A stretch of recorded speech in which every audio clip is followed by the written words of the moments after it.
మానవ సేవకు అంకితమైన మహనీయురాలు మదర్ తెరిస్సా. సేవే పరమావధిగా పేదల కన్నీళ్లు తుడిచిన కరుణామయి. మానవ సేవకు జీవితాన్ని అంకితం చేసి ప్రపంచవ్యాప్తంగా ప్రేమ, కరుణ, సేవాభావాలకు ప్రతీకగా నిలిచిన మహనీయురాలు మదర్ తెరిస్సా. ఆమె జయంతి సందర్భంగా కథనం. మదర్ తెరిసా 1910 ఆగస్టు 26న అప్పటి ఒట్టోమన్ సామ్రాజ్యంలోని స్కోప్జేలో జన్మించారు.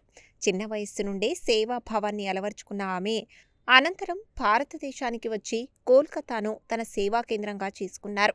నిరుపేదలు, అనాథలు, అనారోగ్యంతో బాధపడుతున్నవారు, సమాజంలో నిరాదరణకు గురైన వారికి అండగా నిలిచారు. 1950లో మిషనరీస్ ఆఫ్ చారిటీ సంస్థను స్థాపించి సేవా కార్యక్రమాలను విస్తృతం చేశారు. పేదలకు ఆశ్రయం కల్పించడం, అనాథలకు సంరక్షణ అందించడం, అనారోగ్యంతో ఉన్నవారికి సేవ చేయడం వంటి కార్యక్రమాల ద్వారా మానవత్వానికి కొత్త అర్థాన్ని చాటి చెప్పారు. ఆమె సేవలను గుర్తించిన ప్రపంచ సమాజం అనేక పురస్కారాలతో సత్కరించింది. భారతదేశ అత్యున్నత పౌర పురస్కారమైన భారతరత్నతో పాటు 1979లో నోబెల్ శాంతి బహుమతిని అందుకున్నారు. అయితే పురస్కారాల కంటే సేవా కార్యక్రమాలే తనకు ముఖ్యమని ఆమె తన జీవితంతో నిరూపించారు.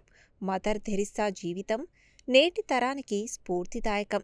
కులం, మతం, ప్రాంతం, భాష వంటి భేదాలకు అతీతంగా అవసరంలో ఉన్నవారికి సహాయం చేయాలనే సందేశాన్ని ఆమె ప్రపంచానికి అందించారు.